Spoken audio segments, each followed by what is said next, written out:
ఆర్థికంగా బలపడాలి అంటే శుక్రవారం రోజున ప్రతి ఇల్లాలు ఇలానే చేయాలి. ఎందుకంటే శుక్రవారం లక్ష్మీదేవికి శుక్రుడికి అంకితం చేయబడింది.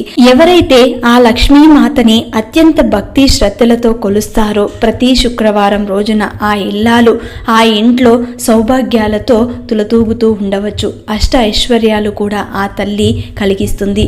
తన జీవితాంతం సంపదకు ఏ లోటు లేకుండా అధినేతగా నిలుస్తుంది. ప్రతి ఇల్లాలు శుక్రవారం రోజున ఆ తల్లిని పూజించుకోవాలి, ప్రసన్నం చేసుకోవాలి అంటే సోమరితనం విడిచిపెట్టి తెల్లవారుజామునే నిద్రలేచి తలంటు స్నానం ఆచరించి ఆ తల్లిని పూజించుకోవాలి. ముఖ్యంగా ఆర్థిక ఇబ్బందులు ఉన్నవారు గులాబీ రంగు వస్త్రంలో ఉన్న అష్టలక్ష్మిని ఆ విగ్రహాన్ని తెచ్చుకొని ఇంట్లో పూజ చేసుకోవచ్చు. లేదంటే గులాబీలను సమర్పించవచ్చు. ఆ తల్లికి తెల్లటి వస్త్రాలంటే ఎంతో ఇష్టం. తెల్లని వస్త్రాలను వేసుకొని పూజించవచ్చు.